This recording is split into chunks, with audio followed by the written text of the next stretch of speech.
Hello दोस्तों, तो देखिए हम लोग फाइनली बिहार दरोगा का देखिए सेट ले आए हैं। वॉल्यूम 2 है एडुटेरिया का। आप जैसा कि देख रहे हैं तो हम लोग एक नए अंदाज में डिटेल सोल्यूशन के साथ इसका सोल्यूशन कराएंगे। तो आप लोग ध्यान दीजिए और मेरे साथ जुड़िए। जो भी बिहार दरोगा का तैयारी कर रहे हैं मेरे साथ जुड़िए। आप देखिए बीएसएससी इंटर लेवल का भी सेट पैरेलल चल रहा है, वो चलता रहेगा। देखिए आप लोग को 1-2 दिन से बोल रहे थे कि आएगा, आपको बोले थे कि सोमवार तक आ जाएगा। तो देखिए सोमवार का तो शूट हो रहा है, देखिए आपको मंगल का अपलोड होगा। तो देखिए हम लोग आ रहे हैं, एक नए अंदाज में आ रहे हैं। तो आप लोग समझिए और आप लोग ज़्यादा से ज़्यादा चैनल पर जुड़िए। देखिए आपको बहुत सारा वीडियो मिल जाएगा यूट्यूब पे, लेकिन वो डिटेल सोल्यूशन नहीं कराएगा। हमारे यहाँ खासियत क्या है कि हम डिटेल सोल्यूशन कराते हैं। भले ही वीडियो 2 पार्ट में आए, लेकिन मेरी पूरी कोशिश रहती है कि डिटेल सोल्यूशन कराएँ। और देख लीजिए एडुटेरिया का वॉल्यूम 2 देख लीजिए। वॉल्यूम 2 फाइनली आ चुका है और आप लोग के लिए डिटेल में पेश है। आप लोग के ऐसा नहीं है कि एमसीक्यू करा देंगे बढ़ जाएंगे, आपको डिटेल में सॉल्यूशन बोलेंगे। तो आप लोग ध्यान से सुनिए, आपको याद हो जाएगा। आप सेट प्रैक्टिस करते रहिए और मेरे टेलीग्राम पे जुड़िए। आप लोग कमेंट करते हैं तो आप लोग के लिए एक स्पेशल ग्रुप भी बना देंगे जिसमें डेली एक पीडीएफ जाएगा। तो चलिए फाइनली हम लोग शुरू करते हैं। देखिए एडुटेरिया बिहार दरोगा वॉल्यूम 2 का। तो आप लोग मेरे साथ जुड़िए। जिसको भी तैयार क्वेश्चन 1 का था, निम्नलिखित में से किस शासक ने महामल्ल की उपाधि धारण की थी। देखिए थोड़ा सा तेज़ी बोलेंगे, हल्का सा, ज़्यादा नहीं, ताकि आप लोग के समझ में आ जाए। और वीडियो थोड़ा सा कम लंबी है चूँकि डिटेल सोल्यूशन कराने वाले हैं। तो देख लीजिए, लिखित में से किस शासक ने महामल्ल की उपाधि धारण की थी। तो ये जो है नरसिंहदेव प्रथम ने उपाधि धारण की थी। देखिए इसके बारे में थोड़ा फैक्ट समझिए। देखिए लिख कर उतना बताएंगे तो बहुत ज़्यादा वीडियो लंबी जाएगी। आप लोग के बोलते हैं, खाली आप ध्यान से सुनिएगा तो आपको याद हो जाएगा। देखिए खाली आप ध्यान से सुनिएगा तो आपको याद हो जाएगा। देखिए पल्लव वंश के शासक नरसिंह वर्मन ने महामल्ल की उपाधि धारण की थी। इन्होंने यह बात पिंकोट के भी उपाधि धारण की थी। आप लोग तथा पल्लव वंश के संस्थापक कौन थे, आप लोग के पूछेगा तो सिंह विष्णु थे। पल्लव वंश की राजधानी कहाँ थी, कांचीपुरम। उसका आगे देखिए महाबलीपुरम स्थित एकादश मंदिर का निर्माण नरसिंह प्रथम मतलब नरसिंह वर्मन प्रथम ने करवाया था। और इसका फैक्ट समझिए, पल्लव वंश के शासक वैष्णव धर्म के अनुयायी थे। आप लोग इसका भी ध्यान रखिएगा, पूछेगा कि पल्लव वंश किस धर्म का अनुयायी थे। उसके बाद आगे देखिए कहता उसके बाद देखिए समझिए, कांची स्थित कैलाश मंदिर का निर्माण भी नरसिंहदेव द्वितीय ने कराया था। कौन कराया था, नरसिंहदेव द्वितीय। ये जो है ऑप्शन बी वाला, किसका निर्माण कराया था, कांची स्थित कैलाश नाथ मंदिर का। तो आप लोग इसका भी ध्यान रखिए। तो देखिए आप इतना फैक्ट बोल दिए और लिखते हैं तो बहुत टाइम लगता, तो आप लोग इसको ध्यान रखिए। दूसरा कहता है मंदिर बनाने की कला का विकास सर्वप्रथम किस काल में हुआ था। तो ये हुआ था गुप्त काल में। कौन काल में, गुप्त काल में। इसके बारे में समझिए, सर्वप्रथम मंदिर बनाने की कला का विकास गुप्त काल में हुआ था। गुप्त काल को भारतीय शासन का स्वर्ण काल, आपको पता होगा कि स्वर्ण काल कहा जाता है किसको, गुप्त काल को, भारतीय इतिहास का। आगे कहता है, आओ आगे समझिए इसके बारे में। कहता है गुप्त वंश के संस्थापक कौन थे, आपको पूछेगा तो श्रीगुप्त थे। कौन थे, श्रीगुप्त। चलिए आगे देखते हैं। इस वंश के शासक चंद्रगुप्त प्रथम ने महाधीराज की उपाधि भी धारण की थी। आप लोग गुप्त संवत, एगो आप लोग ध्यान रखिएगा, गुप्त संवत की शुरुआत कब हुई, आपको पूछेगा गुप्त संवत। तो गुप्त संवत की जो शुरुआत है 319 से 20 ईसा पूर्व हुआ था। इसकी शुरुआत ईस्वी में हुआ था, ईसा पूर्व नहीं ईस्वी। समुद्रगुप्त को भारत का नेपोलियन बोला जाता है, आपको पता होगा समुद्रगुप्त को।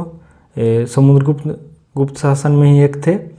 और आगे और समझिए, समुद्रगुप्त को कविराज के उपनाम से भी जाने जाते हैं। और प्रसिद्ध कवि हरिसेन, समुद्रगुप्त पूछेगा कि हरिसेन किसके दरबारी कवि थे, हरिसेन।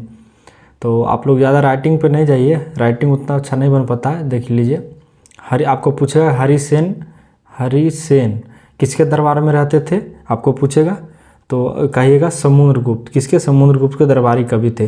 गुप्त वंश का अंतिम शासक आपको पूछेगा तब विष्णुगुप्त थे। कौन थे, विष्णुगुप्त। आप लोग ध्यान रखिएगा। देखिए कितना फैक्ट हो गया, तो आप सुनते रहिएगा तो आपको याद होएगा। चलिए आगे देखते हैं। कहता यूनानी शासकों मिनांडर को पराजित किया था, किसने पराजित किया था, तो किया था देखिए पुष्यमित्र शुंग।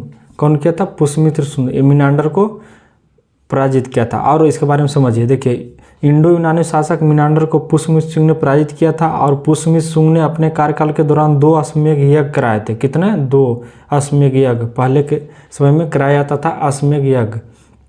आगे कहता है, आगे भी समझिए इसके बारे में। शुंग वंश की राजधानी आपको पूछेगा तो कहाँ है, विदिशा। कहाँ है, विदिशा। चलिए थोड़ा सा तेजी में बोलेंगे, ये सब सुनते रहिएगा। भारहुल स्तूप का निर्माण पुष्यमित्र शुंग ने कराया था। कौन स्तूप का, भारहुल भरहुल, आप लोग इसको ध्यान रखिएगा। आगे आगे देखिए क्या कहता, आगे इसके बारे में समझिए। कहता शुंग वंश का अंतिम शासक आपसे पूछेगा कौन है, तो देवभूति है। कौन है? देवभूति। देवभूति शुंग वंश का अंतिम शासक देवभूति था। और इसके फैक्ट समझिए।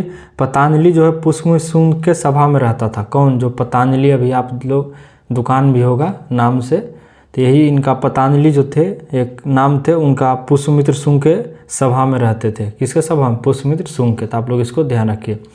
आगे क्या कहता है? चौथा देखिए, समूह कहता है चंद्रगुप्त मौर्य मगध की गद्दी पर कब बैठा था? आपको बताना है मगध की गद्दी पर कौन बैठा था, कब? तो 322 ईसा पूर्व बैठा था। कौन? चंद्रगुप्त मौर्य। देखिए मौर्य वंश का संस्थापक चंद्रगुप्त मौर्य को जाना जाता है। इनका जन्म हुआ था 345 ईसा पूर्व। कितना हो ईसा पूर्व? 345 ईसा पूर्व। आप इसको ध्यान रखिएगा। चंद्रगुप्त मौर्य मगध की गद्दी पर आपको बता दिए कि 322 ईस्वी में बैठा था। और आगे समझिए इसके बारे में, थोड़ा सा आराम से समझिए ताकि आप लोग को भी समझ में आए।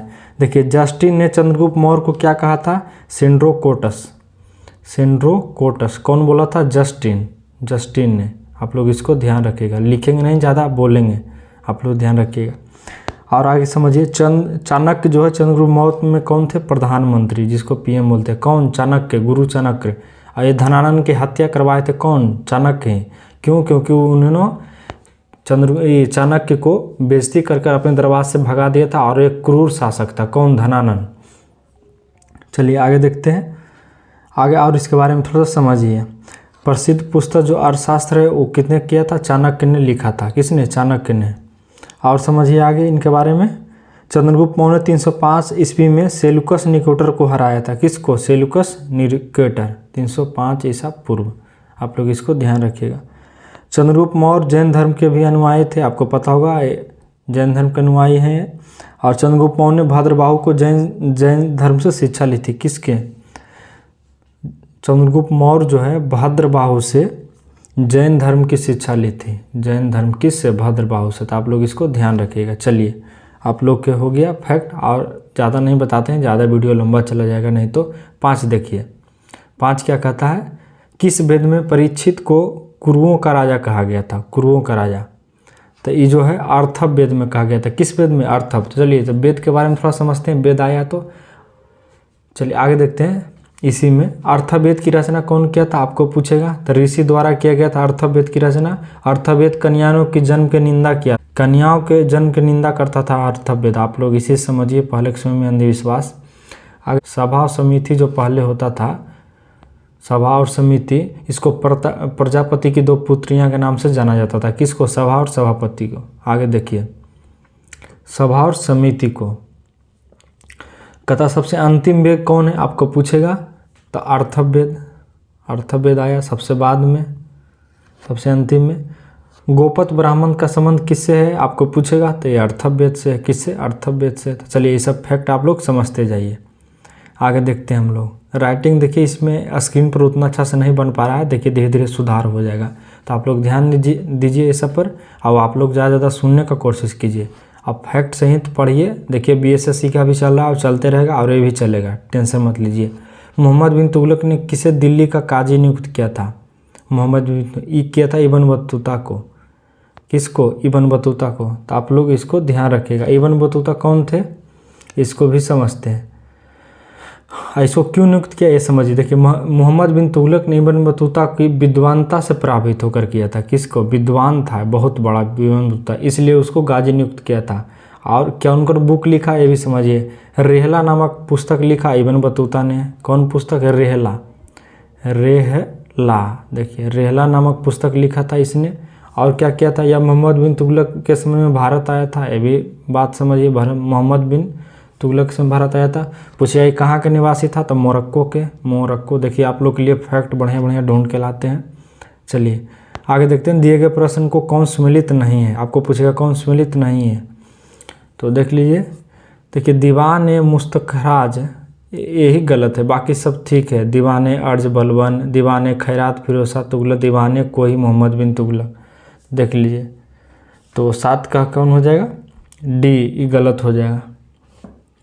ये नहीं किया था। इसकी जो स्थापना है वो किया था अलाउद्दीन खिलजी ने, किसने किया था? अलाउद्दीन खिलजी ने। आप लोग इसको ध्यान रखिएगा। देखिए कौन विभाग किससे संबंधित है, आपको ये भी क्वेश्चन पूछ देगा। तो देखिए दीवान ए खैरात ऊपर वाला ए वाला, ये किससे संबंधित है? तो दान विभाग से। दीवान ए अर्ज किससे है? सैन्य विभाग से, सैन्य विभाग से। और दीवान ए कोही किससे है? कोही है कृषि से। नंबर 8 देखते हैं, 7 तक हो गया। 8 देखिए, 8 कहता अकबर ने किस वर्ष देखिए स्वयं को हरमदर्द से मुक्त किया था? तो हो जाएगा 1562 में। आप लोग इसको ध्यान रखिएगा। देखिए इसके बारे में समझिए। और देखिए इसने दास प्रथा का भी अंत किया था अकबर ने। कब किया था आपको पूछेगा? तो 1562 में ही दास प्रथा जिसमें उसके पति की मृत्यु होने के बाद पत्नी को भी जला दिया जाता था जिंदा, ये गलत था, ये इसका अंत हुआ था। देखिए अकबर द्वारा पानीपत की दूसरी लड़ाई 1556 में लड़ी गई थी। अकबर द्वारा हल्दी घाट की युद्ध कब हुआ था आपको पूछेगा? देखिए ये सब फैक्ट थोड़ा सा याद रखिएगा। देखिए हल्दी घाटी की युद्ध हुआ था 1576 में, आप लोग याद रखिएगा। उसके आगे अकबर ने बिहार प्रांत को कब जीता था? 1574 के आसपास में, आप लोग ध्यान रखिएगा। उसके बाद आपको और देखिए डिटेल बताते हैं। प्रसिद्ध संगीतकार तानसेन अकबर के दरबार में थे। अकबर के दरबार में कौन थे?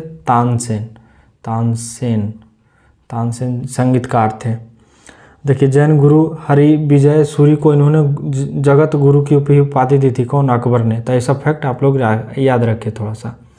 कहता किसके शासनकाल में बंगाल को भारत का स्वर्ग कहा गया था? तो ये जो है अलीवर्दी खान ने। किसके समय में? अलीवर्दी खान के। तो नो को हो जाएगा सी। देखिए 1740 में अलीवर्दी खान बंगाल का शासक बना था। कब? 1740 ईस्वी में। आप लोग ये सब फैक्ट ध्यान रखिएगा। और इसके सत्ता संभालते ही मुगल का राजा सब देना बंद कर दिया था अंग्रेज को। और इसके बाद शासनकाल में बंगाल को भारत का क्या कहा जाता है? स्वर्ण काल। और इसका अलीवर्दी का उत्तराधिकारी सिराजुद्दौला था। कौन था? सिराजुद्दौला। आप लोग इसको ध्यान रखिए। अब ब्लैक होल की घटना किसके समय में हुई थी आपको पूछेगा? जो बंगाल में हुआ था ब्लैक होल जिसमें बहुत लोग मारे गए थे, उसे बंद कर दिया था पकड़ के बहुत कैमरा में, वो हुआ था सिराजुद्दौला के समय में। अब प्रसिद्ध बक्सर का युद्ध जो बिहार में 1764 में हुआ, तिरगिस सेना इसका जो 3 गुट बनाया था उसके बीच में। आपको पूछेगा कि बक्सर युद्ध के समय मुगल शासक कौन थे? तो शाह आलम द्वितीय थे। कौन थे? शाह आलम द्वितीय। चलिए ये सब फैक्ट आप लोग याद रखिएगा। आप सिर्फ सुनते रहिए, आपको सुनते सुनते याद हो जाएगा। 10 देखते कहता किस गवर्नर जनरल के शासनकाल में राजकीय कोषागार को मुर्शिदाबाद से कलकत्ता स्थापित किया गया था? किस गवर्नर जनरल के समय में? तो ये हो जाएगा वारेन हास्टिंग। कौन होगा? Warren Hastings. वारेन हास्टिंग का कार्यकाल आपको पूछेगा तो 1774 से लेकर के 85 तक इनका कार्यकाल रहा था। किनका? वारेन हास्टिंग का। देखिए और इन्होंने क्या क्या समझिए। इसके शासनकाल में राजकीय कोषागार को मुर्शिदाबाद से कोलकाता स्थापित किया गया। ये तो क्वेश्चन में दिया हुआ है। इसने 1781 में कोलकाता में प्रथम मदरसा को भी स्थापित किया था। और क्या किया इसने? प्रथम आंग्लो मराठा युद्ध 1775 से 82 तक चला, वारेन हास्टिंग के समय में हुआ था। इसी के समय में 1784 में, आप लोग ध्यान दीजिए, 1784 में वारेन हास्टिंग के समय में पारित हुआ था क्या? British India act. आप लोग ध्यान रखिएगा 1784। और क्या हुआ? जोनाथन डंकन ने वर्ष 1791 बनारस में संस्कृत विद्यालय की स्थापना किया था। कब? 1791 में, इसी के समय में। आप लोग आगे देखिए। चलिए आगे कहता बंगाल का विभाजन प्रभावी कब से लागू हुआ? तो आपको डेट वाइज बताना है। तो आपको 16 अक्टूबर से प्रभावित हो गया था। देखिए किसके समय में हुआ था? लॉर्ड कर्जन के समय में बंगाल विभाजन हुआ था। और 19 जुलाई 1905 को घोषणा किया गया था। किसका? बंगाल विभाजन का। तो आप लोग ध्यान रखिएगा 19 जुलाई। आप लोग इसको ध्यान रखिएगा। और इनके बारे में थोड़ा सा समझिए, बंगाल विभाजन के बारे में।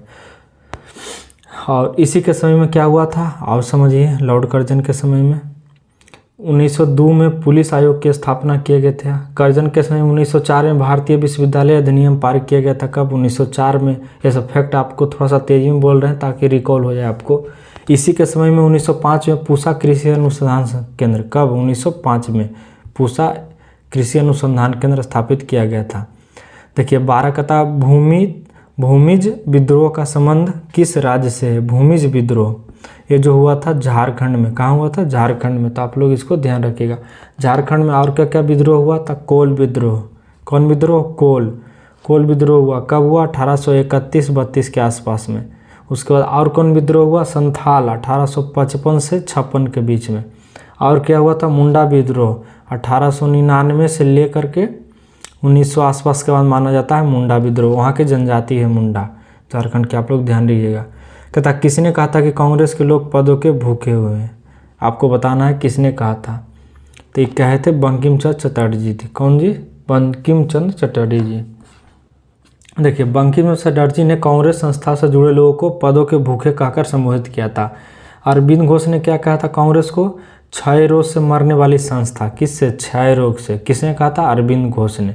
ये सब थोड़ा सा नाम है, कांग्रेस को अलग अलग नाम से बुलाते थे सब।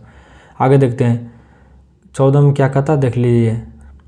क्वेश्चन नंबर 14 कहता जलियांवाला बाग जांच संबंधित हंटर रिपोर्ट प्रकाशित कब की गई थी? आपको पूछ रहा था। किए गए थे 1920 में। जलियांवाला बाग हत्याकांड कब हुआ था? 13 अप्रैल 1919 में। आप लोग ध्यान रखिएगा, 1919 में। ये सब ध्यान रखिएगा। आओ इनके बारे में थोड़ा सा फैक्ट समझते हैं। देखिए, इसका जांच हंटर कमेटी ने किया था, जिसमें से टोटल मतलब कि उसमें जांच करने वाला विदेश वही थे, अंग्रेज़ लोग। और कमेटी ने 28 मई आपको डेट वाइज कभी कभी पूछ देगा तो आपको बताना 1920 को प्रकाशित किया था। तो आप लोग ये सब ध्यान रखिएगा। आगे देखते हैं 15। कहता भारतीय विद्रोह के कारण पुस्तक के लेखक है। भारतीय विद्रोह के कारण पुस्तक किसने लिखा था? तो 15 को हो जाएगा ए, सर सैयद अहमद खां। आप लोग ध्यान रखिएगा, किसने लिखे थे? सर सैयद अहमद खां। और आप इसके बारे में सोचिए। देखिए, वार ऑफ इंडियन इंडिपेंडेंस किसने लिखा था? तो वीर सावरकर ने। किसने? वीर सावरकर ने वार ऑफ इंडियन इंडिपेंडेंस। देखिए, तराने हिंद पुस्तक किसने लिखा था? मोहम्मद इकबाल। देखिए, सबके बारे में जान जाइए। उसके बाद आगे समझिए, द रिवॉल्यूशनी के लेखक कौन थे? सचिदानंद सन्याल। आगे देखते हैं हम लोग को 16 में क्या कहता है। देखिए, कहता अलकनंदा और पिंडारी नदी का संगम स्थल का कहलाता है। क्या कहलाता है? कर्णप्रयाग। ऑप्शन 3 सही होगा, कर्णप्रयाग।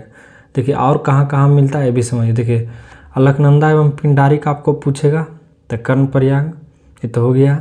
उसके आगे आपको पूछेगा अलकनंदा एवं भागीरथी। कौन? भागीरथी। अलकनंदा एवं भागीरथी पूछेगा तो आप बोलिएगा देवप्रयाग। देवप्रयाग में मिलता है। अलकनंदा एवं मंदाकिनी का कहाँ मिलता है? तो रुद्रप्रयाग में। कहाँ? रुद्रप्रयाग। ध्यान दीजिएगा। चलिए आगे देखते हैं। 15, 16 हो गया। 17 देखिए, कहता किस प्रकार की मिट्टी में सर्वाधिक पदार्थ की बहुलता मिलती है? तो ये जो मिलती है काली मिट्टी में। किसमें? काली मिट्टी में। आपको पता है काली मिट्टी में मिलती है। देखिए, काली मिट्टी क्या होता है? तो ये काली मिट्टी जो कार्बनिक पदार्थ की बहुलता होता है। और इस मिट्टी का निर्माण कैसे होता है पूछेगा आपको, तो बेसाल्ट ध्यान रखिएगा, बेसाल्ट चट्टान से होता है। किससे? बेसाल्ट चट्टानों से टूटने से होता है। इसे रेगुलर मिट्टी के नाम से भी जाना जाता है, आपको पता होगा। अब देखिए, काली जो मिट्टी है उसको काली कपास कहते हैं मिट्टी, क्योंकि इसमें कपास की खेती ज़्यादा होती है। चलिए, ये कहाँ पाई जाती है? तो देखिए, भारत में मुख्यतः देखिए महाराष्ट्र हो गया, गुजरात, कर्नाटक, इस सब एरिया में ज़्यादा पाया जाता है। इसमें देखिए क्या चीज़ पाया जाता है भी समझिए। इसमें मैग्नीशियम, चूना, लौह तथा तत्व कार्बन पदार्थ अधिकतम पाया जाता है। तो आप लोग ये सब फैक्ट ध्यान रखिएगा। देखिए, पूरा फैक्ट सही तो आपको बता रहे हैं, ध्यान रखिएगा। चलिए, तो इसका तो हो जाएगा काली हो गया। 17 का 18 देखते हैं। थोड़ा तेज़ी में देखेंगे, नहीं तो आपको बहुत वीडियो लंबा जाएगा। क्या दक्षिणी अंडमान एवं लघु अंडमान को कौन जोड़ता है? आपको बताना है। 18 का, तो 18 को हो जाएगा सी डंकन पास। पाका स्ट्रेट तो जोड़ता है भारत श्रीलंका को। चलिए आगे देखते हैं। डंकन पास हो गया है। आपको पूछेगा, देखिए, दक्षिणी अंडमान एवं लघु अंडमान को डंकन पास जोड़ता है, आपको बता दिए। जबकि तमिलनाडु श्रीलंका में कौन है? पाक स्ट्रेट, जिसको पाक जल संधि, जिसको भारत श्रीलंका बोलिए, या फिर देखिए भारत के जो तमिलनाडु राज्य है एवं श्रीलंका को जोड़ता है, ये भी बोल सकते हैं आप। और देखिए 10 डिग्री चैनल जो है लघु अंडमान तथा कार निकोबार के मध्य स्थित है, ये भी आप ध्यान रखिएगा। चलिए आगे देखते हैं। 19 कहता नंदा देवी एवं नंगा पर्वत किस हिमालय का भाग है? देखिए, ये दोनों निचली हिमालय में आ जाता है। तो 19 का देख लीजिए, इसको हिमाद्री बोला जाएगा। क्या? हिमाद्री के अंतर्गत आता है। देखिए, हिमालय श्रेणी की औसतन ऊंचाई यहाँ पे कितना है? तो 6000 के आसपास है। कितना है? 6000 के आसपास में, इसको ध्यान रखिएगा। और इसी पर क्या है, हिमाद्री पर हिमाद्री को बृहद हिमालय के नाम से भी जाना जाता है। आपको पता होगा ये हिमाद्री है, इसको हम लोग बृहद हिमालय भी कहते हैं। क्या कहते हैं? बृहद हिमालय। आप लोग ध्यान रखिएगा, हिमाद्री को बृहद हिमालय भी कहते हैं। आप ये भी ध्यान रखिए साथ साथ में। चलिए आगे देखते हैं। 20 कथा म्यांमार के साथ कितने भारतीय राज्य की सीमा लगती है? तो इसके साथ 4 लगती है। कितना? 4। तो आप लोग इसको ध्यान रखिएगा, कौन कौन लगती है आपको पूछेगा तो आप मैप से समझिएगा, नहीं तो याद रखिए। अरुणाचल प्रदेश हो गया, नागालैंड हो गया, मिजोरम, मणिपुर, बस यही 4 लगता है और कोई नहीं। चलिए 21 देख लीजिए, कहता काराकोरम रेगिस्तान। देखिए आप मैप में पढ़िएगा तो आपको पता लगेगा कि तुर्कमेनिस्तान में है। कहाँ है? तुर्कमेनिस्तान में। तो आप इसको ध्यान रखिएगा। और इसका क्षेत्रफल पूछेगा तो लगभग 2,70,000 किलोमीटर के आसपास में फैला हुआ है। और आपको पूछेगा विश्व के सबसे बड़ा रेगिस्तान कौन है? तो सहारा है, जो 11 देशों से लगभग सीमा बनाता है। आप लोग इसको भी ध्यान रखिएगा। देखिए आपको फैक्ट सहित बताएंगे, इसका यही खासियत है मेरा, आप यदि हमसे जुड़ते हैं तो। 22 कथाएं लिखित में से कौन सा झील रूस में स्थित नहीं है? आपको पूछ रहा है रूस में कौन नहीं है, तो होगा विनिपेग झील। अब बाकी जो आप तीनों देख रहे हैं सब रूस में स्थित हैं। तो 22 का हो जाएगा डी। तो आपको पूछेगा कि विनिपेग झील कहाँ स्थित है? तो ये स्थित है कनाडा में। कहाँ? कनाडा। आपको अमेरिका कनाडा की सीमा पे मिलेगा विनिपेग झील। आप लोग ध्यान रखिएगा इसको ध्यान से। चलिए आगे देखते हैं। और आपको पूछ सकता है कि विश्व का सबसे बड़ा झील कौन है? तो कैस्पियन सागर है। ध्यान रखिएगा, कैस्पियर सागर। आप ध्यान से सुनते रहिए, आप लिखावट पर उतना ध्यान मत दीजिए, धीरे धीरे ये भी सही हो जाएगा, टेंशन मत लीजिए। एक बढ़िया पेन मंगवा रहे हैं। चलिए आगे बढ़ते हैं हम लोग। और 23 देखिए, 23 का दिए गए विकल्पों में से कौन सा देश भू अवस्थित देश है? मतलब जिसमें भूस्थल हो, ये कौन है? तो मलावी नहीं है। मतलब पूछ रहा है भू अवस्थित देश नहीं है, तो मलावी नहीं है। देखिए अंडोरा आपको है, पलाऊ है भी है, मालडोवा भी है, लेकिन मलावी नहीं है। आप इसको ध्यान रखिएगा। 23 का भी मलावी, बाकी सब क्या है? भू अवस्थित है। चलिए आगे देखते हैं। 24 कहता है पंपा सिंचाई परियोजना किस राज्य में स्थित है? पंपा। तो 24 का हो जाएगा सी, केरल में। कहाँ स्थित है? केरल में। आपको पूछेगा कि गिरना कहाँ स्थित है? गिरना सिंचाई परियोजना, तो यह है महाराष्ट्र में। ये में से लिख देते हैं महाराष्ट्र, गिरना। ध्यान रखिएगा, गिरना सिंचाई परियोजना पूछेगा तो महाराष्ट्र में। चलिए आगे देखते हैं हम लोग।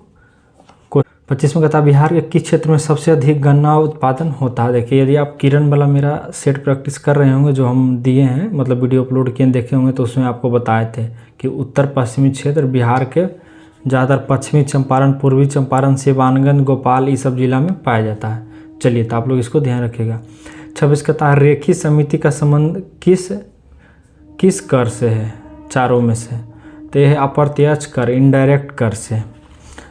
और इसको देखिए एल के झा समिति का संबंध भी आपको पूछेगा किससे है, तो इसको भी अर्थ अप्रत्यक्ष कर से है। जबकि बाचू समिति का संबंध आपको पूछेगा किससे? बाचू, एक बाचू समिति भी था, आप लोग समझिए। इसका संबंध प्रत्यक्ष, डायरेक्ट कर से है। आप ध्यान रखिएगा, प्रत्यक्ष ये वाला। इसका आंसर हो जाएगा अप्रत्यक्ष, आप ध्यान रखिएगा। चलिए बोलते हैं जो सुनते जाइए, आपको सब पता लग जाएगा। 27 देखिए क्या कहता है। भारत सरकार की कौन सी परियोजना वर्ष 2015 में शुरू नहीं की गई थी? तो देख लीजिए, भारतमाला परियोजना जो है ये 2017 में चालू किया गया था। कब? 2017 में, अक्टूबर 1917 में। बाकी जितना देख रहे हैं ये तीनों चालू किया गया है 2015 में। आप लोग इसको ध्यान रखिएगा। चलिए आगे देखते हैं कब किया गया था, ये भी बता देते हैं। देखिए सुकन्या योजना का शुरुआत जनवरी में किया गया था, आप ध्यान रखिएगा। और प्रधानमंत्री कौशल विकास योजना का कब किया गया था पूछेगा, तब फरवरी 2015 में। और पूछेगा कौन बचेगा, देखिए सुकन्या सागरमाला। तो एक तो है देखिए भारतमाला, यह 2017 में। सागरमाला हो जाएगा मार्च 2015 में। कब? मार्च, MARCH, मार्च, आप ध्यान रखिएगा। चलिए आगे देखते हैं। 28 कहता किस पंचवर्षीय योजना के अंतर्गत राउरकेला इस्पात संयंत्र लगाया गया था? राउरकेला में। तो ये हो जाएगा दूसरी। कौन में? दूसरी। इसका बारे में थोड़ा समझिए। देखिए दूसरी पंचवर्षीय योजना का कार्यकाल आपको पूछेगा तो 1956 से कितना था 61, और पहली का 51 से 56, ये भी ध्यान रखिएगा। चलिए, और इसमें क्या पूछ सकता है, आपको पूछेगा दूसरी पंचवर्षीय योजना किस पर आधारित है, तो ये जो है पीसी महानबोलिस, कौन, पीसी महानबोलिस, आप ये भी ध्यान रखिएगा, आधारित है। इस योजना के तहत और कहाँ कहाँ लगाया गया था, देख लीजिए, दुर्गापुर में जो पश्चिम बंगाल में स्थित है, उसके बाद भिलाई में जो छत्तीसगढ़ में स्थित है, और केला जो उड़ीसा में स्थित है। चलिए आगे देखते हैं। 29 देखिए, कहता अर्थव्यवस्था के दृष्टिकोण से शिक्षा किस क्षेत्र में, देखिए शिक्षा पर दोनों का अधिकार है, केंद्र और राज्य का। तो ये आपको किस में हो जाएगा, अच्छा ये नहीं, दूसरा तरीका से पूछ रहा है, ये पूछ रहा है अर्थव्यवस्था के दृष्टिकोण से शिक्षा कौन से, देखिए सेवा क्षेत्र में आता है, तो सेवा क्षेत्र तृतीय में आ जाता है, समझ गए ना, शिक्षा देना। तो चलिए इसका 29 का कितना हो जाएगा 3, और इसमें बीमा उमा जितना देखते हैं सब आ जाता है। चलिए 30 देखते हैं, 29 हो गया है। 30 कहेगा आरबीआई द्वारा कमर्शियल बैंकों से जिस दर पर नगद राशि लिया जाता है, देखिए एक होता है रेपो रेट, एक होता है रिवर्स रेपो रेट। देखिए इसमें आरबीआई जो है खुद पैसा ले रहा है कमर्शियल बैंक से, निजी बैंक से, तो उसको बोलेंगे रिवर्स रेपो रेट। क्या बोलेंगे, रिवर्स रेपो रेट। आप इसका ध्यान रखिएगा। और जब निजी बैंक आरबीआई से पैसा लेगा तो उसको बोलेंगे रेपो रेट। चलिए आगे देखते हैं। कहता है संविधान 31वां देखिए, कहता संविधान के किस अनुसूची में, देखिए यहाँ पे कह रहा संविधान के किस अनुसूची में कर एवं शुल्क लगाने का प्रावधान है, तो हो जाएगा 7वीं में। किस में, 7वीं में। तो आप लोग ध्यान रखिएगा, 7वीं अनुसूची के अनुसार इसमें प्रावधान किया गया है। देखिए मूल संविधान में 8 ही अनुसूची थी, 4 जो है 12 बाद में जोड़ा गया, 12 को हो गया है। अब कितना हो गया 12। कौन कौन जोड़ा गया ये भी देख लीजिए। देखिए 9 में पहले भूमि सुधार वाला जोड़ा गया, और उसके बाद 10 में जोड़ा गया एंटी डिफेक्शन लॉ वाला, उसके बाद ग्राम पंचायत और नगर पालिका को। चलिए ये सब आप लोग ध्यान रखिएगा अलग अलग। चलिए कितना हो गया है 31 तक, तो हम लोग 32 से देखना चालू करते हैं। 32 कहता भारतीय संविधान के अंतर्गत लोकतंत्र के आदर्शों को हम कहाँ देखते हैं, तो ये देखते हैं हम लोग प्रस्तावना में। इससे पहले भी सेट में हम करा चुके हैं कि प्रस्तावना में कैसे देखते हैं, चूँकि देखिए प्रस्तावना में सारा चीज़ दिया गया है। प्रस्तावना में संविधान का आप दर्शन कर सकते हैं, उद्देश्य देख सकते हैं, सार देख सकते हैं कि इसमें क्या क्या चीज़ है, सारा चीज़ किस में है, प्रस्तावना में। चलिए, किसी मौलिक अधिकार का लक्ष्य सामाजिक भेदभाव का उन्मूलन करना है, मतलब समाज में भेदभाव न हो, तो इसका हो जाएगा समानता का अधिकार, मतलब सबको समान अधिकार मिले, तो हो जाएगा समानता का अधिकार। आप लोग इसको ध्यान रखिएगा। चलिए 33 का कितना हो जाएगा बी, तो आप लोग इसको ध्यान रखिएगा। पूछेगा समानता का अधिकार कहाँ से कहाँ है, तो 14 से 18 तक, ये भी ध्यान रखिएगा। चलिए 34 सब देखते हैं हम लोग। कहता किस संशोधन के तहत राष्ट्रपति को कोई भी मामला मंत्रिपरिषद द्वारा पुनर्विचार किए जाने के वापस भेजने का अधिकार प्रदत्त की गई है, किस संविधान संशोधन वाला, तो ये हो जाएगा 44वां संविधान संशोधन। कब, 1978 द्वारा, समझ गए होंगे। और इसको अनुच्छेद 74 के 1 में जोड़ा गया है, किसमें, 74 के 1 में, तो आप लोग इसका भी ध्यान रखिएगा। 35 कहता है प्रथम स्पीकर कौन थे जिसके विरुद्ध लोकसभा में अविश्वास प्रस्ताव लाया जाता है, ये थे पहले ही लोकसभा के स्पीकर जीवी मावलंकर जी।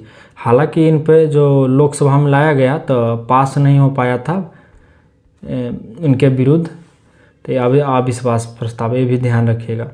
36 कहता है सूचना के अधिकार अधिनियम को राष्ट्रपति द्वारा कब स्वीकृत प्रदान की गई, देखिए आरटीआई का पूछ रहा है, तो ये जो 2005 में किया गया था, लेकिन देखिए सारा ऑप्शन आपको एक ही तरीका से दे दिया है, डेट बाई डेट, तो इसका हो जाएगा जून 2005। इसमें कौन थे राष्ट्रपति, तो APJ अब्दुल कलाम जी। कौन थे, APJ अब्दुल कलाम जी।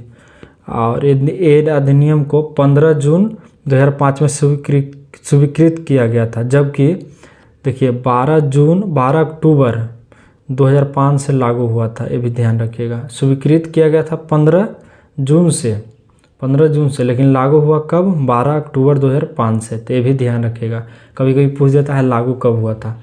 37 देखिए, कहता बिहार में पंचायत स्तर पर राज्य सरकार का प्रतिनिधित्व कौन करता है, देखिए पंचायत स्तर पर जो है पंचायत सचिव करता है। कौन करता है, पंचायत सचिव, आप ध्यान रखिएगा। 38 क्या कहता है, देखिए कहता उपयुक्त कथन के संबंध में कौन सा एक सही है। तो कथन एक कहता है संसद तथा राज्य विधानमंडलों के स्वतंत्र तथा निष्पक्ष चुनाव कराने की शक्ति एक स्वतंत्र इकाई अर्थात निर्वाचन आयोग की दी गई है। दूसरा कहता निर्वाचन आयोग को पद से हटाने का अधिकार राष्ट्रपति के पास है। तो देखिए पहला भी सही है, दूसरा भी सही है, लेकिन बी जो है, परंतु बी स्पष्टीकरण नहीं है किसका, ए का। मतलब ये दोनों मामला अलग अलग है। देखिए इसमें बोल रहा है चुनाव आयोग का, ये भी राज्य विधानमंडल स्वतंत्र निष्पक्ष चुनाव के बारे में, ये बोल रहा है निर्वाचन आयुक्त के बारे में। तो दोनों मामला अलग है, दोनों सही है, लेकिन एक दूसरे से दोनों मैच नहीं है। तो हो जाएगा कि ए और बी दोनों सही है, परंतु बी सही है, स्पष्टीकरण नहीं है ए का। चलिए ये सब ऊटपटांग रहता है, ऑप्शन वाला थोड़ा सा ध्यान से पढ़िएगा। 39 का था हिंदी को राजभाषा कब मान्यता मिला था। तो मिला तो था 1949 में। कब मिला था, 1949 में। और कब मिला था आपको पता है, हिंदी दिवस मनाते हैं 14 सितंबर को हर साल, इसी के रूप में प्रतिवर्ष मनाया जाता है, ये भी ध्यान रखिएगा। 40 का था पंचायती राज किस सूची का विषय है। पंचायती राज आपको पूछ रहा है, तो पंचायत जान लेते हैं किस में आता है, राज्य में, तो राज सूची हो जाएगा 40 का ये। चलिए आगे देखते हैं हम लोग, 40 से हो गया। 41 देखते हैं। 41 कहता है हरित गृह प्रभाव का अर्थ क्या है। मतलब वैश्विक जो तापमान बढ़ता है उसका मतलब क्या है। तो 41 का हो जाएगा ये। देखिए वायुमंडल में ग्रीन हाउस गैसों के घनीकरण के कारण वायुमंडल में तापकरण का बढ़ना। आपको बताएं कि हरित गृह प्रभाव का मतलब ताप को बढ़ना, तो ऑप्शन इसका ए सही हो जाएगा। आप ध्यान रखिए। देखिए इसके बारे में थोड़ा समझिए। देखिए ग्रीन हाउस प्रभाव एक प्राकृतिक प्रक्रिया है, आपको पता है, जिसमें कार्बन डाइऑक्साइड यानी CO2 के प्रभाव बढ़ने से ग्रीन हाउस गैस मतलब कि बढ़ जाता है। मतलब वैश्विक तापमान इसके कारण बढ़ता है। सर्वप्रथम आपको पूछेगा कि मतलब कौन इसका खोज किया था सर्वप्रथम, तो आपको बोलना है जोसेफ फोरियर। कौन थे, जोसेफ फोरियर। यही पहले संकल्पना किया था कि नहीं ये गैस के कारण तापमान बढ़ रहा है, फोरियर, जोसेफ फोरियर। आप लोग सुनिए, राइटिंग पर उतना ध्यान मत दीजिए। देखिए लिख देते हैं जोसेफ फोरियर। अभी स्क्रीन पर लिखने का उतना एक्सपीरियंस नहीं है, इसलिए अच्छा से नहीं लिखा पता है। चलिए 42 देखिए। कहता लिखित में से कौन सी एक गैस पृथ्वी पर जीवन के लिए हानिकारक और लाभदायक दोनों है, मतलब जिससे लाभ भी हो हानि भी है। देखिए वो हो जाएगा आपको कार्बन डाइऑक्साइड। क्यों होगा ये भी समझिए। देखिए कार्बन डाइऑक्साइड गैस पृथ्वी पर जीवन के लिए हानिकारक और लाभदायक दोनों है। कैसे है, देखिए चूँकि देखिए ऑक्सीजन मतलब पेड़ पौधा जो है वो कार्बन डाइऑक्साइड जब लेता है तब जाकर को ऑक्सीजन छोड़ता है। आप समझ रहे हैं इसका चक्रण। तो जब पेड़ पौधा ये नहीं मतलब कि कार्बन डाइऑक्साइड नहीं उपलब्ध रहेगा तो ऑक्सीजन मतलब खुद को वो ऑक्सीजन ले नहीं पाएगा ना हम लोग के दे पाएगा, इसलिए ये दोनों ज़रूरी है। आप लोग समझिए इसको। चलिए आगे देखते हैं हम लोग।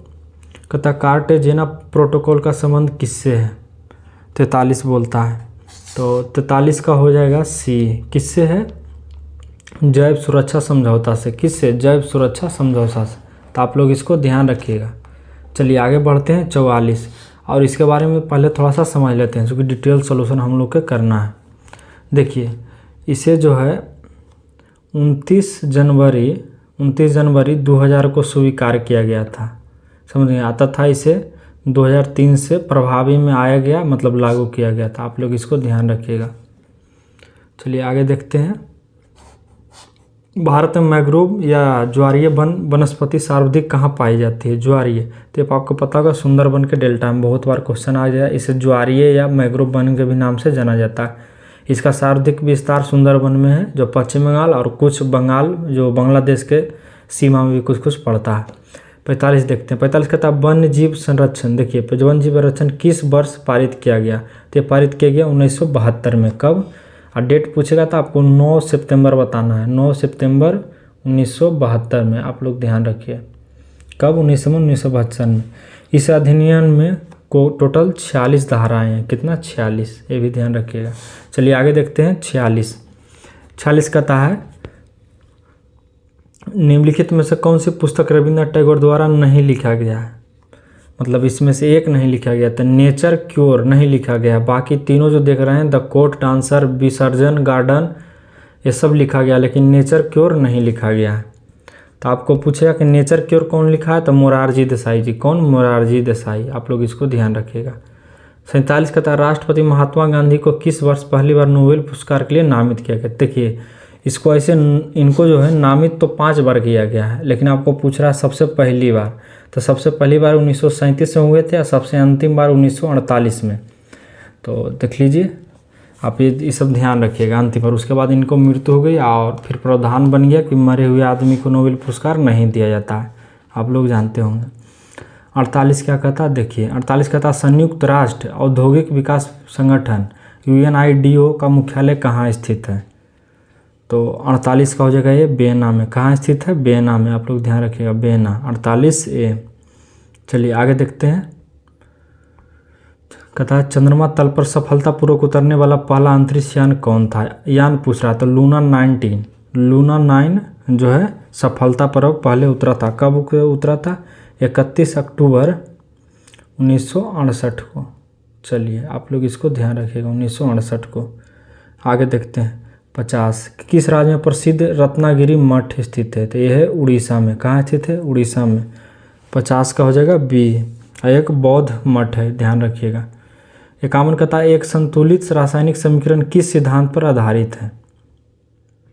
तो ये जो है द्रव्यमान संरक्षण सिद्धांत पर, चूँकि द्रव्यमान जो है जो चेंज नहीं होता। क्या नहीं होता, चेंज। तो आपको दोनों तरफ बराबर देखने को मिलेगा द्रव्यमान संरक्षण अधिनियम पे, इसका ध्यान रखिएगा।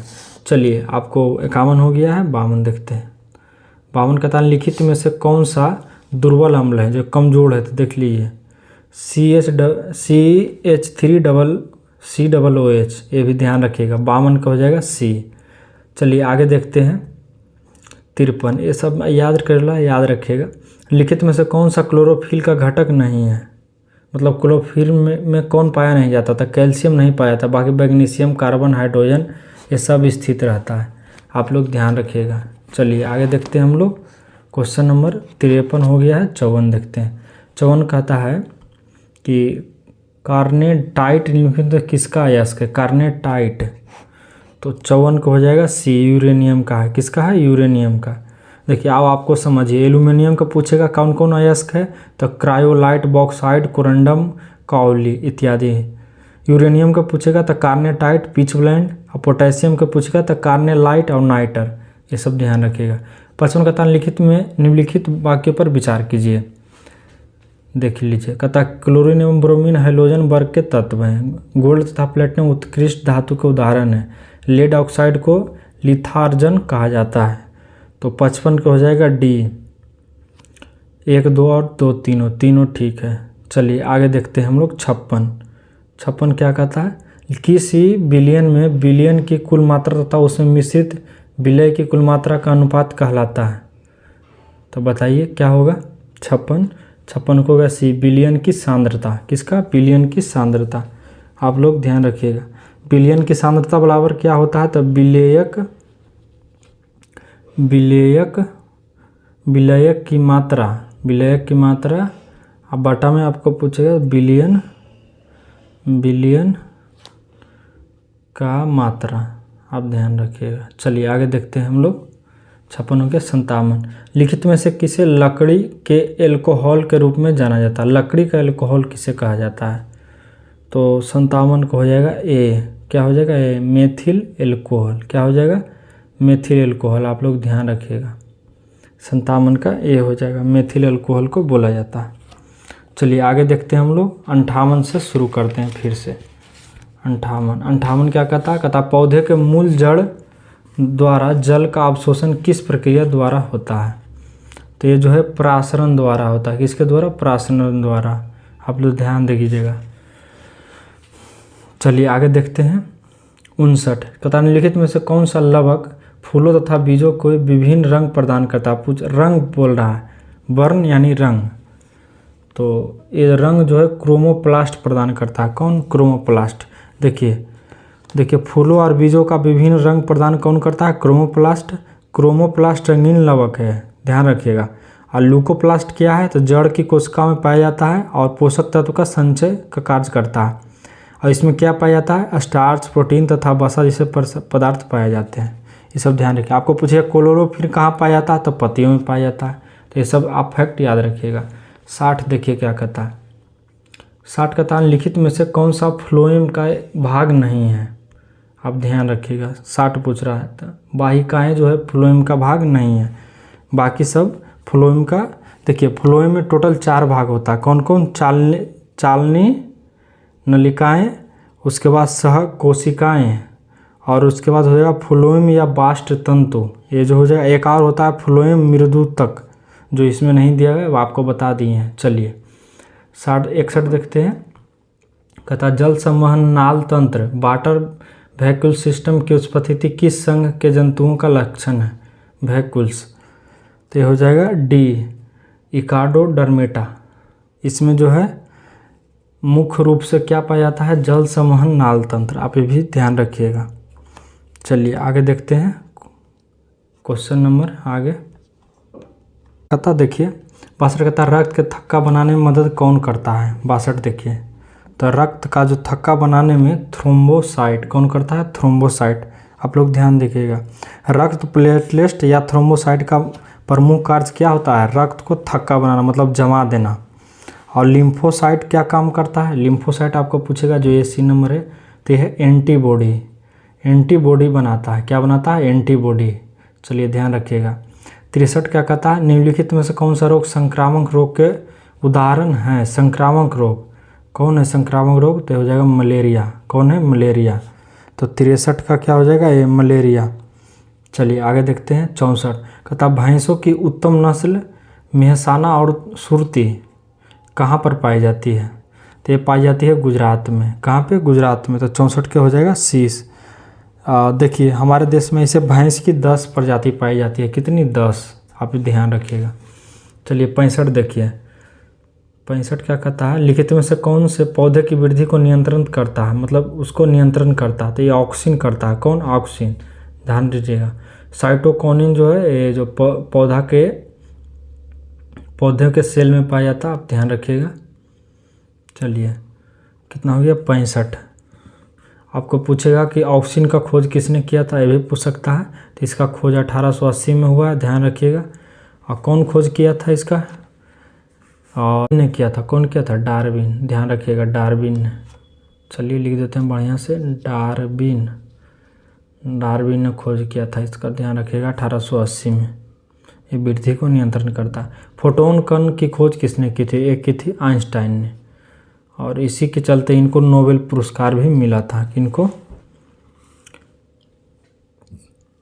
आइंस्टाइन को। आप लोग ध्यान रखिएगा। चलिए इससे पहले क्वेश्चन हम लोग का छूट गया 66 देख लीजिए। 66 कहता है पृथ्वी की ध्रुव जी का मान क्या होता है?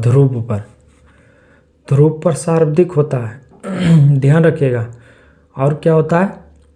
विषुवत रेखा पर न्यूनतम होता है, मतलब कि 0 होता है। ये भी ध्यान रखिएगा। और पृथ्वी के घूर्णन गति घटने पर जी का मान बढ़ जाता है। ये भी ध्यान रखिएगा। चलिए आगे देखते हैं हम लोग। 66 हो गया, 67 भी हो गया है, तो 67 भी हो गया। देखिए चलिए और इनके बारे में समझते हैं। 67 में देखिए फोटोन कण का खोज कौन किया था? आइंस्टाइन ने। इनको इसी आधार पर नोबेल पुरस्कार भी मिला था 1949 में। ये भी ध्यान रखिएगा। चलिए आगे देखते हैं। 68 कहता जब ध्वनि एक माध्यम से दूसरे माध्यम में जाता है तो क्या अपरिवर्तित रहता है? तो क्या नहीं बदलता है? एक माध्यम से दूसरे माध्यम में जाने पर तो उसका आवृत्ति नहीं बदलता है। क्या नहीं बदलता है? आवृत्ति। ध्यान रखिएगा। चलिए आगे देखते हैं। 69 कहता नाभिकीय रिएक्टरों में किसका प्रयोग नियंत्रक छड़ के रूप में किया जाता है? तो छड़ के रूप में बोरोन का छड़। ध्यान रखिएगा, बोरोन का छड़ या फिर कैडियम का। किसका? कैडियम का। आपको बार बार ये क्वेश्चन आया था दरोगा में पिछला बार भी। ध्यान रखिएगा। दिए गए विकल्पों में से कौन सा सदिश राशि का उदाहरण नहीं है?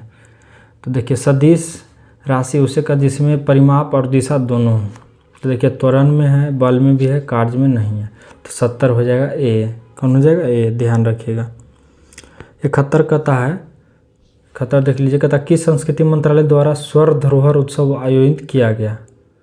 तो हो जाएगा 71 किसी संस्कृति मंत्रालय द्वारा।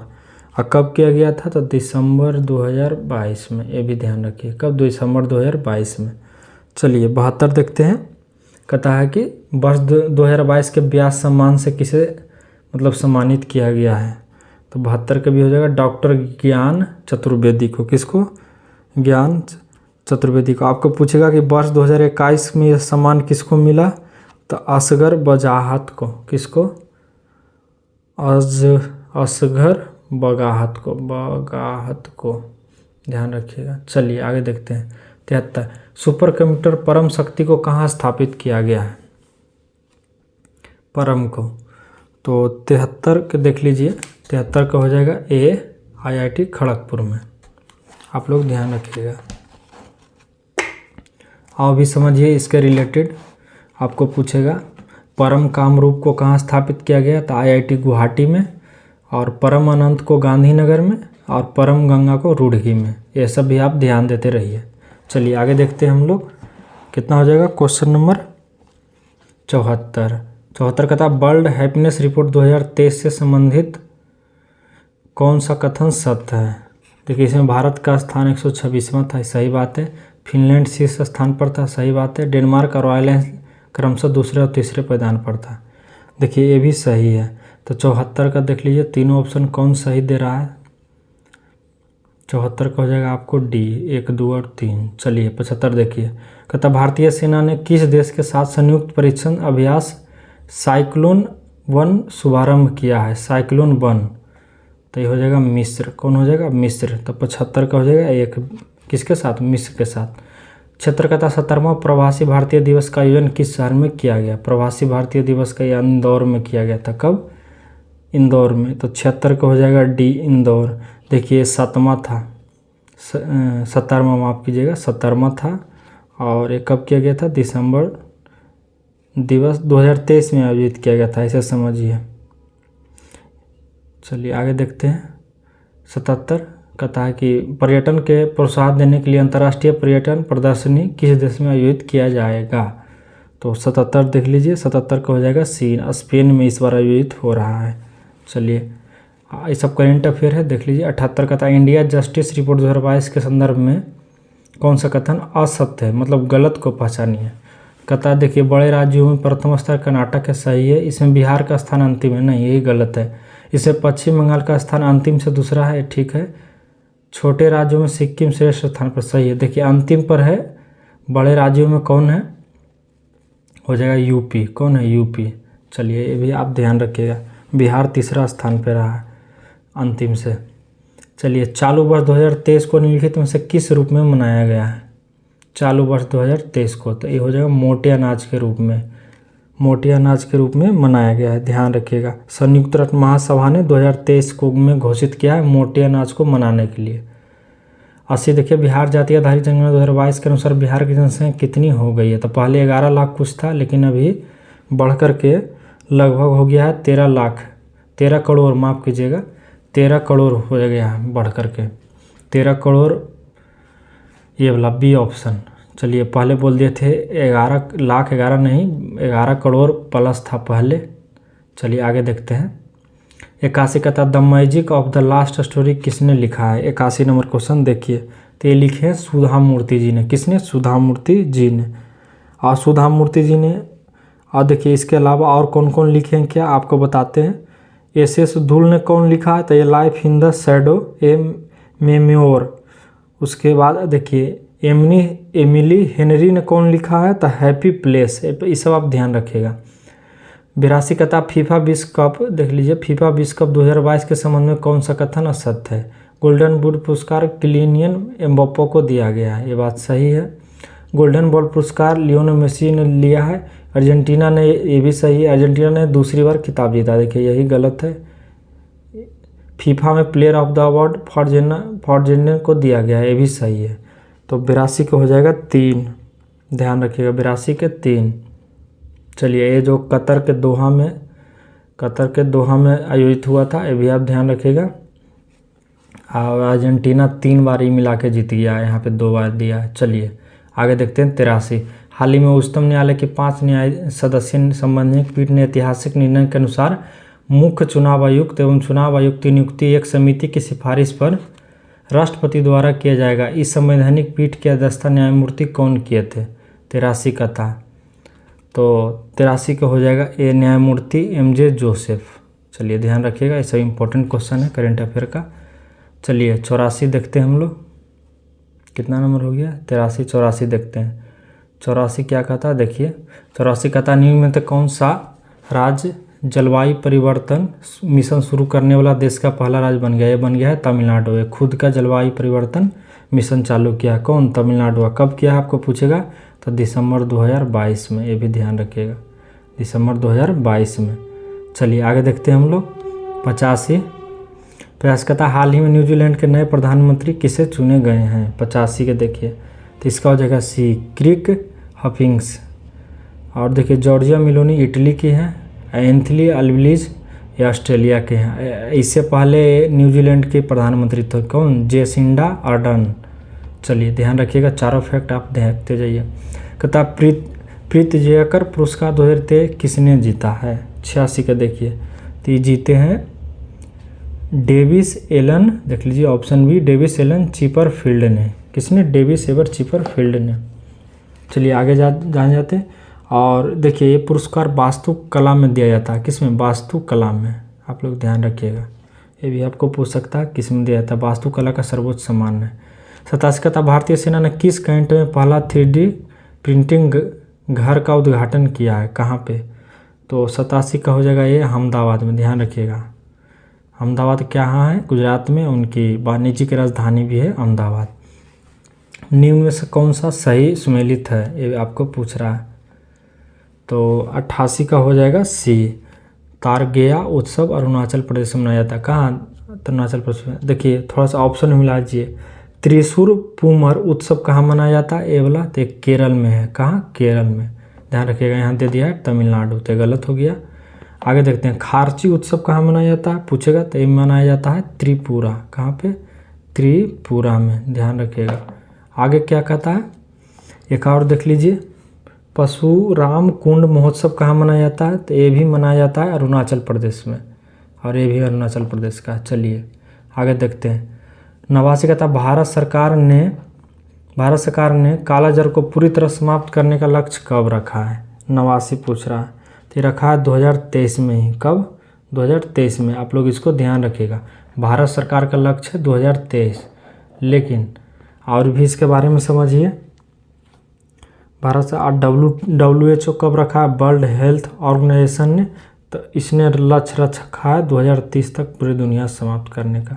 चलिए 90 का था वर्तमान में भारतीय बीमा नियामक और प्राधिकरण विकास का अध्यक्ष कौन है, वर्तमान में आपको पूछ रहा है। तो 90 को हो जाएगा बी, देवासी सिंह पांडा। कौन है, देवासी सिंह पांडा। चलिए आगे देखते हैं। क्वेश्चन नंबर 90 आप लोग देख लीजिए। 90 का था 90 हो गया 91 का था विश्व कैंसर दिवस 2023 थीम क्या है। तो कहता क्लोज द केयर गैप, मतलब ध्यान रखने वाले जो मतलब कि भाग जाते हैं उसको नज़दीक लाना, एक तरह से ऐसे समझिए। तो 91 को हो जाएगा ए। चलिए 92 देखिए, अर्जुन पुरस्कार 2022 के विजेता श्रीजा अकुला का संबंध किस खेल से है। 92 का डी हो जाएगा टेबल टेनिस से है। किससे, टेबल टेनिस से। तो आप लोग ध्यान रखिएगा, अर्जुन पुरस्कार जीता है टेबल टेनिस, मायने रखता है अर्जुन पुरस्कार मिलना। चलिए आगे देखते हैं। 93 देख लीजिए। 93 का था 49वां G7 शिखर सम्मेलन आयोजित किस देश में किया जाएगा। 49वां क्या आपको पूछ रहा है, तो हो जाएगा जापान में। और देखिए 48वां पूछेगा, तो 48वां जो है 2022 में हुआ था। कहाँ हुआ था, जर्मनी में। 49वां G7 सम्मेलन जापान में हुआ है।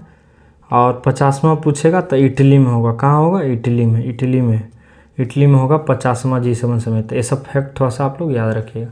चलिए आगे देखते हैं। कितना नंबर, 94 आ जाते हैं। कहता वित्त वर्ष 2023-24 के लिए प्रथम घाटा का अनुमान कितना है। 94 का देखिए, तो ये थोड़ा सा इकोनॉमिक्स टाइप का क्वेश्चन है, तो इसका बी हो जाएगा। याद रख लीजिएगा इतना करोड़। चलिए 95 का था आर्थिक समीक्षा के अनुसार अप्रैल से सितंबर 2022 तक भारत में सर्वाधिक FDI, देखिए FDI का फुल फॉर्म होता है फॉरेन डायरेक्ट इन्वेस्टमेंट, निवेश करने वाले देश का सही कालक्रम कौन है। तो 95 का देख लीजिए हो जाएगा डी। कौन हो जाएगा, डी, सिंगापुर, मॉरिशस और UAE। चलिए आप लोग इसको ध्यान रखिएगा।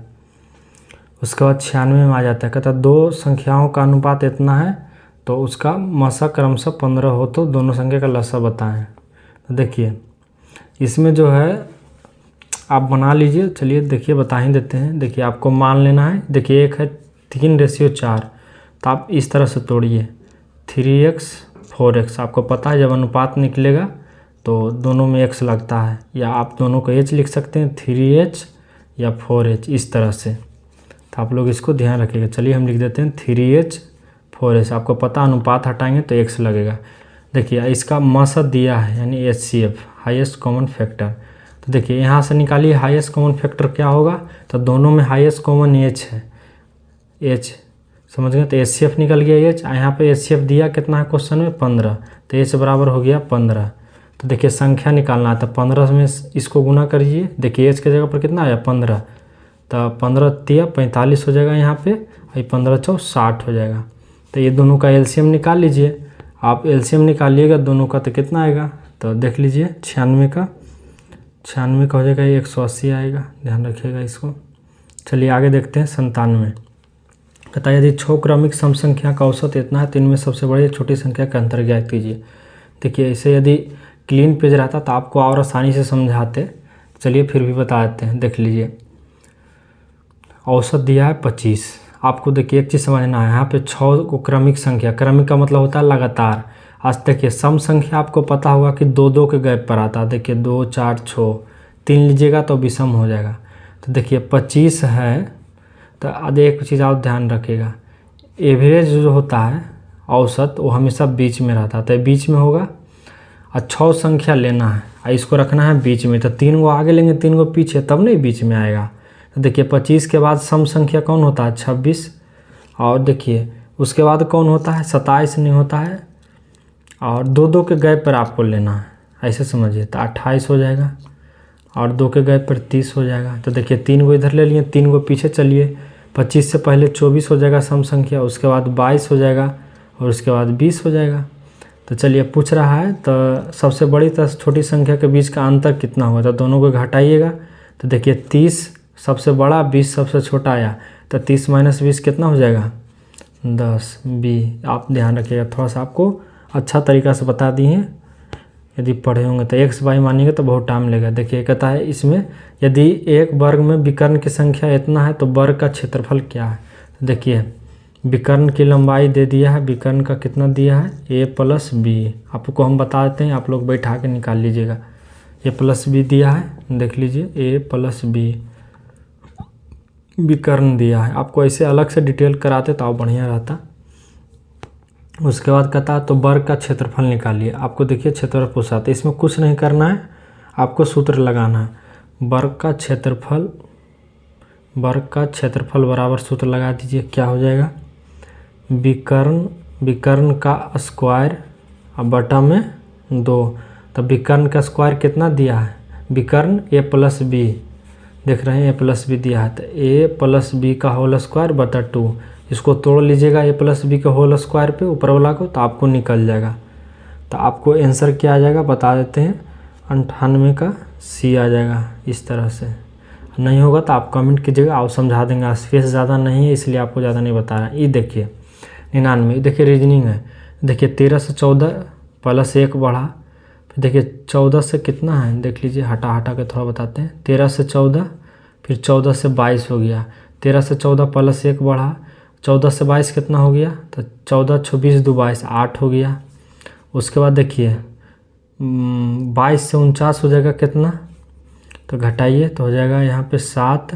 कितना हो जाएगा 49 में से 22 घटाइएगा तो 7, यहाँ पे 2 27। तो देखिए आपको एक चीज़ समझ में आ रहा होगा, 1 का क्यू 2 का क्यू 3 का क्यू इस तरह से चल रहा है। तो उसी प्रकार देखिए यहाँ पे कितना आ जाएगा, 1 का क्यू हो गया, 2 का क्यू 3 का क्यू 4 का क्यू, तो 5 का क्यू होता है 125। तो हो जाएगा 113 और 125 कितना हो जाएगा 5 3 8 2 1 3 1 2 238। तो ऑप्शन नंबर बी ए वाला हो जाएगा। ध्यान रखिएगा। चलिए आप लोग बताते देखिए इसमें +1 हो रहा है, फिर हो रहा है कितना +8 +1 +8 +27 प्लस उसी तरह बढ़ेगा। आप देखिएगा घटा के बढ़ते चला जाएगा। सब में क्यू हो रहा है, 1 का क्यू, 2 का क्यू, 3 का क्यू, इस तरह से। आप लोग समझदार होंगे, समझ गए होंगे। देखिए कहता दिए गए समीकरण को बनाने के लिए दो संख्याओं को आपस में बदलना चाहिए। देखिए इसमें क्या बताएं, आप 6 व 8 के बदल लीजिएगा। देखिए 96 और गुना 8 करिएगा, और देखिए -8 के जगह पर 6 करना है, अब भागा 2 प्लस 3 ऐसे कीजिएगा। तो देखिए 96 8 पक्के आ जाता है कितना, 768, अन्य द्वितीय 6 -3 और +3 कट जाएगा। तो देखिए ऑप्शन मैच कर गया एक। देखिए हम लोग पूरे 100 क्वेश्चन को सफलतापूर्वक कर चुके हैं विथ डिटेल। तो आपको ऐसा कहूँ नहीं सोल्यूशन मिलेगा यूट्यूब पे, ध्यान रखिए। तो आपको यदि डिटेल सोल्यूशन पाना है तो आप मेरे चैनल से जुड़ जाइए, आपका PDF भी मिल जाएगा। और कुछ दिन में हम एक मोबाइल नंबर प्रोवाइड कराने वाले हैं जिसके थ्रू आपको PDF मिलेगा। तो चलिए, अभी फ़िलहाल नहीं अवेलेबल है, वॉल्यूम 2 देख रहे हैं हम लोग, देख लीजिएगा। चलिए तो तब तक के लिए इतना ही रहने देते हैं। धन्यवाद। एक सेट ख़त्म कर लिए। जय हिंद।